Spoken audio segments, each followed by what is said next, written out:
Right now, as you watch this, a litre of petrol in Nigeria costs over 1,100 naira. Prices of fuel and diesel have gone up from 1,160 to 1,260 per litre.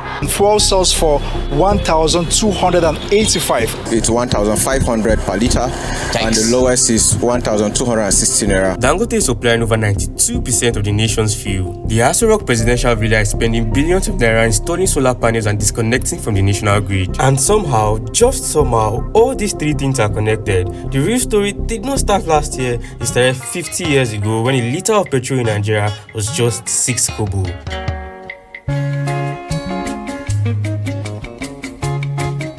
Go back to the 1970s, before the fuel queues, before the scarcity, before 1,000 naira per litre, there was a different Nigeria.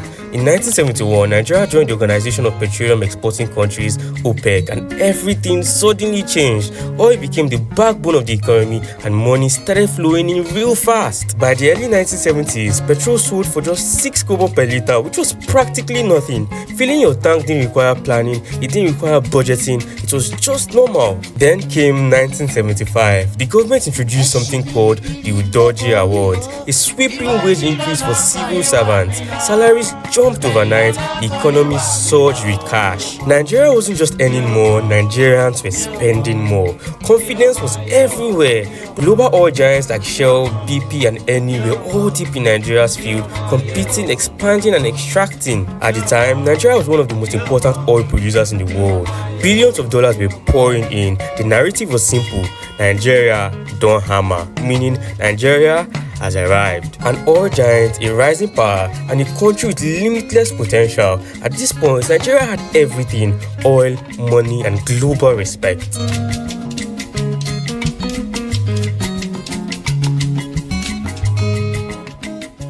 Then came 1986. Global oil prices had collapsed and Nigeria felt it immediately. The country had built its whole economy on oil money, but now that money was shrinking very fast. Nigeria was vulnerable and the government needed a solution. That solution came under military ruler Ibrahim Babangida. He introduced something called the Structural Adjustment Program, SAP. Backed by the International Monetary Fund and the World Bank, the idea was simple: fix the economy, but the method was painful.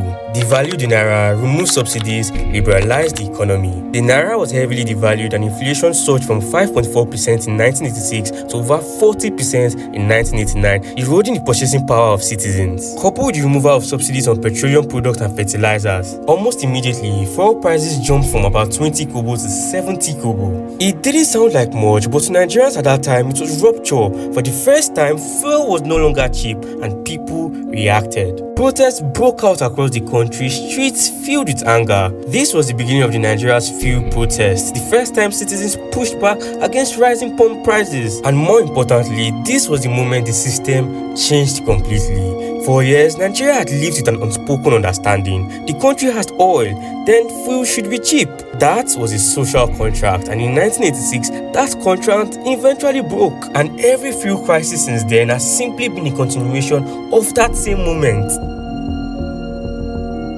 You see, after 1986, something changed. Fuel prices increase didn't stop. Instead, they became a pattern. Under IBB, it started as economic reform, SAP, IMF pressure, currency devaluation. The government said it was very necessary. Fuel prices moved from 20 kobo to 70 kobo. That's over a whopping 250% increase. Then came Sani Abacha. No reforms, no gradual adjustment, just dishing out decrees. Fuel jumped from 70 kobo to 11 naira. That's a crazy 1,400% increase. Just like that, overnight, no reasonable justifications. But for Nigerians, this was a shock to everyday life. When democracy returned under Olusegun Obasanjo, many expected relief, but instead, the increase continued. Between 2000 and 2007, fuel rose from 11 naira to 75 naira. That's over 581% increase. Each time, the message was almost the same. Deregulation will fix the system, and each time, Nigerians pulled pulled back, labor union strikes shut down, but the prices kept rising. Then came 2012. Under Goodluck Jonathan, the government did something that is pretty familiar to Nigerians today. They removed fuel subsidy overnight. Prices jumped from 65 naira to 141 naira. That's more than 100% increase. The reaction? Same thing. Nationwide protest. This was the time of the notorious Occupy Nigeria protest on Monday, January 2nd, 2012. The streets was filled up and the country slowed down. The government was forced to partially reverse it, but the damage was already done. A little we do for you. What goes up but almost never comes down? You guessed it right, prices in Nigeria. Then 2023, the Jagaban, President Bola Ahmed Tinubu stepped in. And on day one, no delay, subsidies were a thing of the past. Fuel jumped from around 195 naira to 600 naira and kept rising. That's more than a 200% increase. And once again, Nigerians adjusted because honestly, they had no choice. Now, notice something. Every single president promised it to be the last increase. Every single one said it to make things better. And every single time, it got worse. Even the current president said this during his presidential campaign. Whichever way, by all means necessary, you must have electricity. A promise made will be a promise kept. If I don't keep the promise and I come back for second term, don't vote for me. And fuel prices only got insanely worse. But Nigerians are still asking the same question. When does it actually get better? If you are still watching at this point, please take 1 second to hit the subscribe button and like this video. We are trying to reach 1,000 subscribers by the end of this week. Your support means a lot. Now, here is where the story gets ridiculous. Nigeria is one of the largest oil producers in Africa. Millions of barrels of crude oil every single day. But here's the problem, we don't refine it. Instead, we export crude oil and then buy it back as petrol at a higher price. Nigeria has 4 major government-owned refineries in Port Harcourt, Warri and Kaduna, built in the 1970s and 80s where fuel was cheap and Nigeria was booming. And today, they barely work. For decades, these refineries have either been partially functional, completely shut down, or running far below capacity. And yet, somehow, money keeps being spent on them. Let me gladly introduce you to something called the term scam. It's called turnaround maintenance. Billions of naira approved, released and spent supposedly to fix these refineries, but year after year nothing changes. The refineries remain broken. The repairs never seem to last, or worse, they never even happen properly. So the question is, why fix something when you're making money from it being broken? Because behind the scenes there's an entire system built on imports, a system where powerful players profit from bringing fuel into Nigeria. The more Nigeria imports, the more money they make, and if local refineries start working, the entire system collapses. So here's what Nigeria does in details. Step 1, sell crude oil abroad. Step 2, buy it back refined. Step 3, pay extra for it. Step 4, use government subsidies to cover the high cost. And step 5, repeat. A full circle of dependency on our own resources. Now compare that to countries like Saudi Arabia and the United Arab Emirates. They produce crude, they refine it locally, and they sell finished products to the entire world. Even Angola is investing heavily on refining its own oil. Africa's biggest oil producer cannot refine its own fuel. Let me put this into perspective.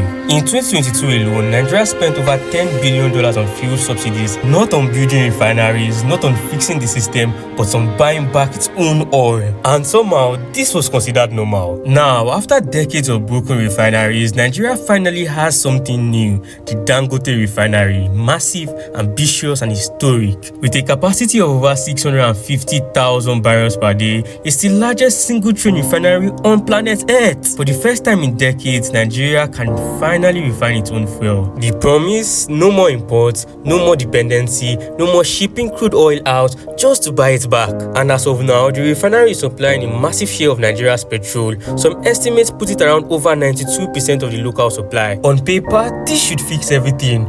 Until reality hits. In February 2026, a crisis erupted around the Strait of Hormuz. If you don't know what the Strait of Hormuz is, it's a narrow maritime passage connecting the Persian Gulf to the Gulf of Oman and the Arabian Sea. It's the world's most crucial oil shipping choke point, carrying about 1/5 of the global petroleum and liquefied natural gas exports. The crisis was caused by a major military escalation often referred to as Operation Epic Fury, ordered by Trump and attributed to whatever is going on between US, Israel and Iran. One of the most crucial oil routes in the world, disrupted, and instantly global oil prices reacted. And in Nigeria, petrol followed from about 774 naira to about 1,100 naira, all in just 10 days. And this is the part most people immediately realize. Even with a working refinery, Nigeria is still tied to global oil prices. So yes, Nigeria can now refine its own fuel. But here is the real question: have we actually solved the problem, or have we just made the system more efficient?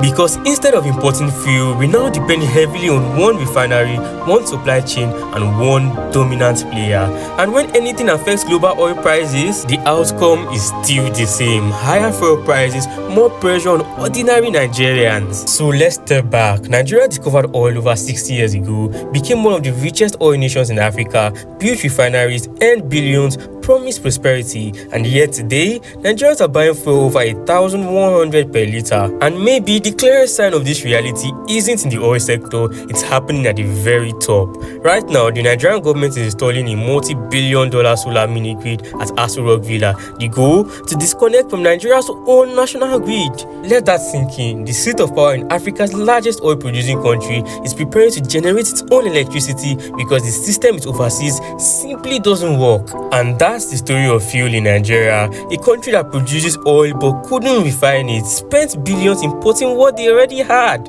removed subsidies to fix the system but passed the cost to the people, built one of the biggest refineries on earth that could change everything but still remains at the mercy of global prices. So the real problem was never just fuel prices, it was the system behind it.